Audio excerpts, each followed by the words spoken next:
గతంలో ఇప్పుడు నా మీద నెగ్గిన క్యాండిడేటే గతంలో నా మీద 35,000 తేడాతో ఓడిపోయాడు. అంత మాత్రం చేత ప్రజాస్వామ్యంలో ప్రజలు ఇచ్చిన తీర్పుని అంతిమ తీర్పుగా భావించి మేము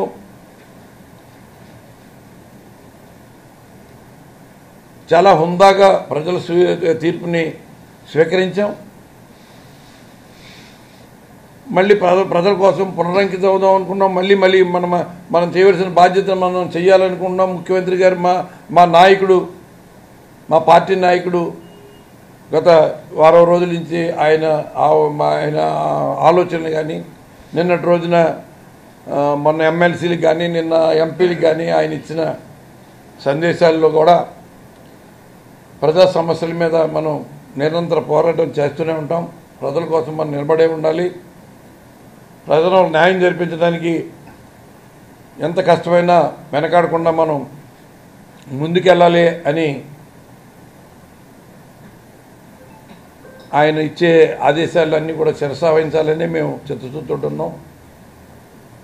2019లో 19 నాటికి మేము ప్రతిపక్షంలో ఉండి అధికారంలోకి వచ్చినా ఏ నాడు ప్రతీకార చర్యకి దిగలేదు.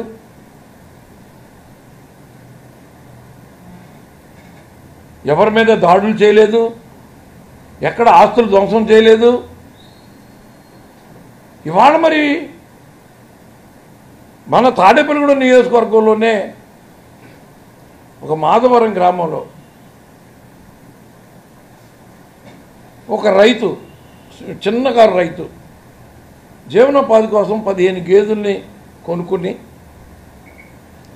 ఆ గేదెల కోసం సంవత్సరం పొడుగుతా గడ్డి దొరకదు కదా, మళ్ళీ రేపు వర్షాకాలంలో ఏదైతే సార్వా సీజన్లో గడ్డి ఎంతవరకు మనకి లభ్యమవుతుందో అని ఈ దాళవ గడ్డిని నిలవ పెట్టుకుని పశువుల కోసం, నోరు లేని మూగజీవుల కోసం వాటి ఆహారాన్ని నిల్వ చేస్తే ఆ పక్కన ఇంకొక 2 రైతులు వాళ్ళకి స్థాయికి తగ్గ గడ్డిబెట్లు వేసుకుంటే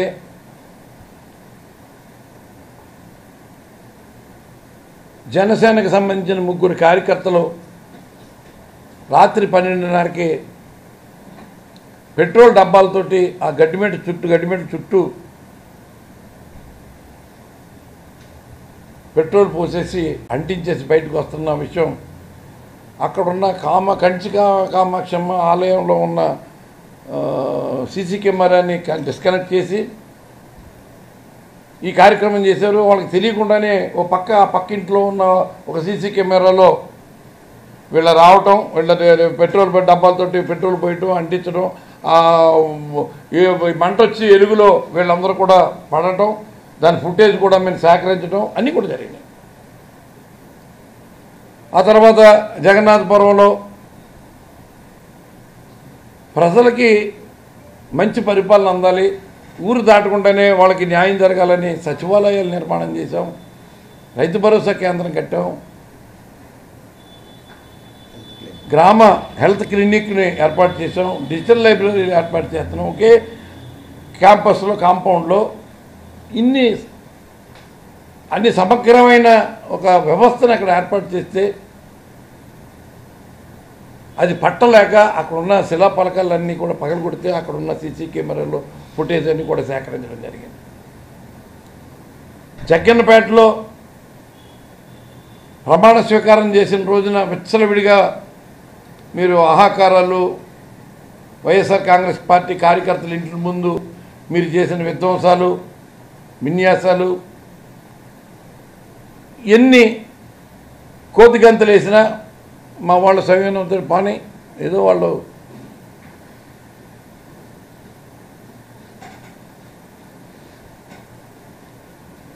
మరి ప్రజలు ఏమనుకుంటారన్న మరి ఇంగిత జ్ఞానం లేకుండా ప్రవర్తిస్తున్నారు. కానీ అది ఎన్ని రోజులు ఉంటారు అని సరిపెట్టుకుంటే రావటంతో అక్కడ సచివాలయంలో ఉన్న 2 శిలాఫలకాలని కూడా బలవంతంగా పగలగొట్టేస్తుంటే అక్కడ ఉన్నవాళ్ళు ఎదురుగుండా ఇళ్ళ వాళ్ళ వారించిన గుణపాలెట్టుకుని పొడిచేస్తామని పొడి చేస్తే అది నేను వెళ్ళి సీసీ ఫొటోస్ తీసి ఎవరైనా గుర్తిస్తే దానికి సంబంధించిన తెలుగుదేశం కార్యకర్తలందరి పేర్లు బయటకు వచ్చినాయి. అలాగే రావణగూడెంలో శిలాపలకాలు పగలగొడితే ఫుటేజ్ తీస్తే దాంట్లో ఉన్న తెలుగుదేశం కార్యకర్తలందరూ కూడా బయటకు వచ్చినాయి. నేను అక్కడికి వెళ్ళినప్పుడు చెప్పాను,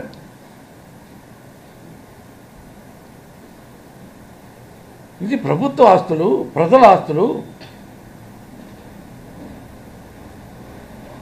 2019లో మీరు 5 ఏళ్ళు పరిపాలన అంతకు ముందు చేసిన పరిపాలనకి మేము ఎక్కడ అధికారంలోకి వచ్చాం కదా అని ఎక్కడ ఏ రకంగానూ కూడా మేము ఎటువంటి దుశ్చర్యలకు పాల్పడలేదే. మన ప్రజలు అధికారం ఇచ్చారు, మనం ఒక మంచి పరిపాలన అందించి వాళ్ళకి మంచి పరిపాలన ఇవ్వాలి, వాళ్ళు మనం ఓటేసినందుకు వాళ్ళు సంతోషపడాలనే ఒక ఆలోచనతో మేము ముందుకెళ్ళాం తప్ప ఎక్కడ ప్రతీకార చర్యలు చేయలేదే. మరి దీన్ని ఏమంటారు? కొవ్వు పెరిగిపోయి ప్రభుత్వ ఆస్తుల్ని మీ సొంత ఆస్తులు అనుకుని అక్కడున్న ప్రభుత్వం పరంగా జరిగిన అభివృద్ధిని ఎవరికి తెలియనివ్వకుండా మీరు గుణపాలతోటి పొడి చేసేస్తే ఏమంటారు దీన్ని ప్రజాస్వామ్యంలో?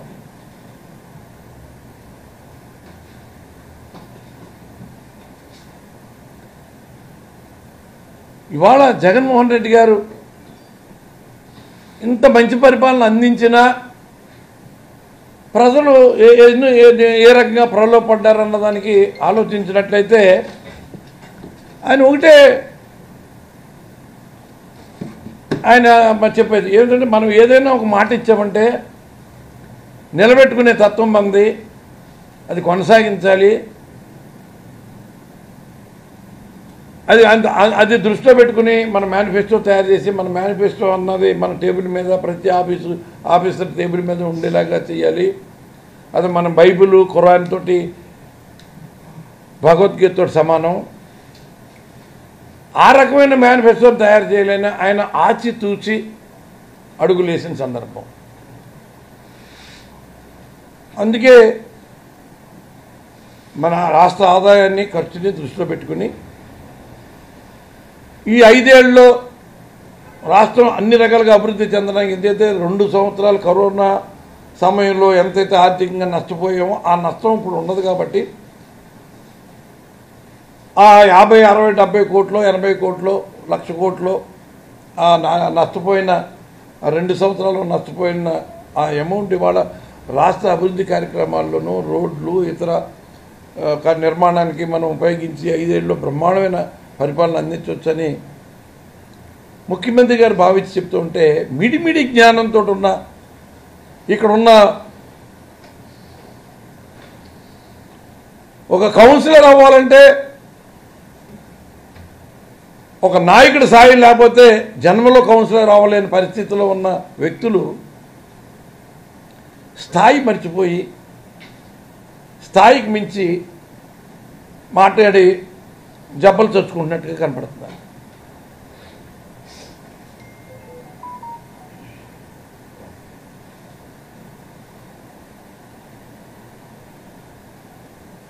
ఒకసారి వెనక్కి తిరిగి చూసుకుంటే ప్రతి విషయం అర్థమవుతుంది.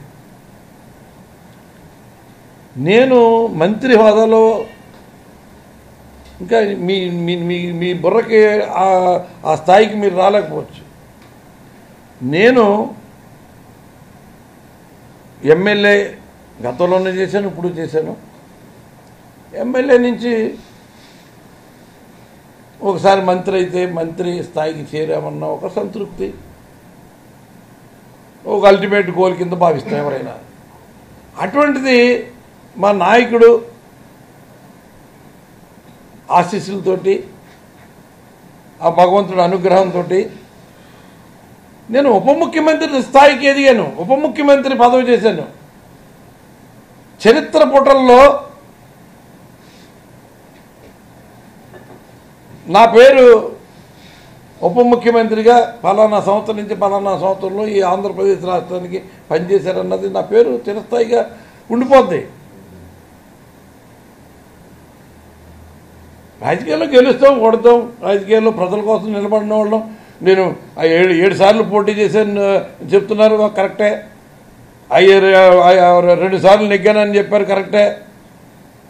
5 సార్లు ఓడిపోయానన్నారు, కరెక్టే. కానీ కాకిలాగా బతకలేదు, హంసలాగా బతికాను. నేను 2 సార్లు ఎమ్మెల్యేగా అయితే 2004 నుంచి 2009 వరకు మొట్టమొదటిసారి ఎమ్మెల్యే అయితే తాడేపల్లిగూడెం నియోజక చరిత్రలో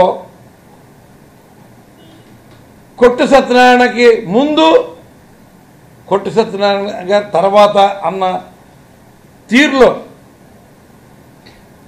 అందరికీ ఆదర్శవంతమైన ఎమ్మెల్యేగా ఈ నియోజకవర్గాన్ని తీర్చిదిద్దాను. కళ్ళు లేని వాళ్ళకి, గుడ్డోళ్ళకి తెలవకపోవచ్చు.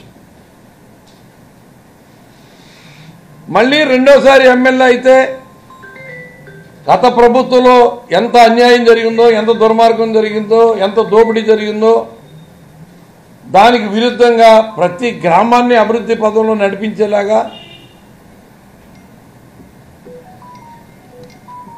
నెగ్గిన తర్వాత పార్టీలకు అతీతంగా చేయాలన్న సంకల్పం మా నాయకుడు మాకు నేర్పితే మేము అందించే పథకాల్లో శాచురేషన్ మోడ్లో ప్రతి పార్టీకి సంబంధించిన కుటుంబాన్ని ఆదుకుని వాళ్ళకి న్యాయం చేస్తే మీలాగా జన్మభూమి కమిటీలు పెట్టుకుని స్వార్థంతో మీ జేబులు నింపేసుకుని ఎదరోడు జేబులు కొట్టేసే పరిస్థితిలోకి వైఎస్ఆర్ కాంగ్రెస్ పార్టీ వెళ్ళా.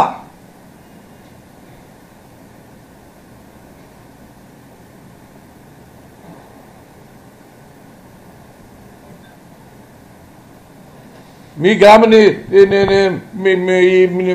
ఎవరైతే ఈ మాటలు మాట్లాడారో ఆ మాట్లాడిన వ్యక్తి పక్కన ఉన్న వ్యక్తులు ఏ పార్టీకి చెందిన వాళ్ళు కాబట్టి మీ పక్కన కూర్చోబెట్టుకున్నారు.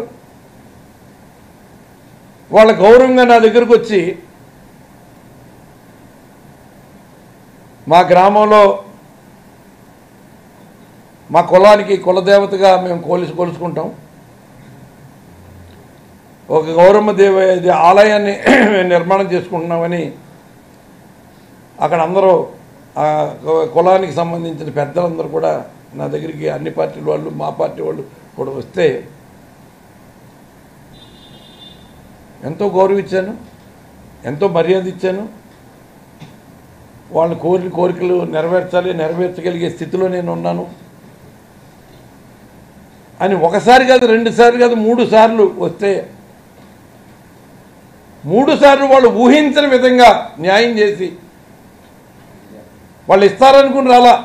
ఆయన ఏమంటాడో మనమేం చేయలేదు కదా, మనకు చేస్తాడా అనుకునే పరిస్థితులు వచ్చారు అని అక్కడ వాళ్ళతో పాటు వచ్చిన వాళ్ళు కూడా చెప్పారు. కానీ అటువంటి ఆలోచనలు ఏం చేయలేదు, చాలా హుందాగా మా స్థాయిని నిలబెట్టుకున్నానే.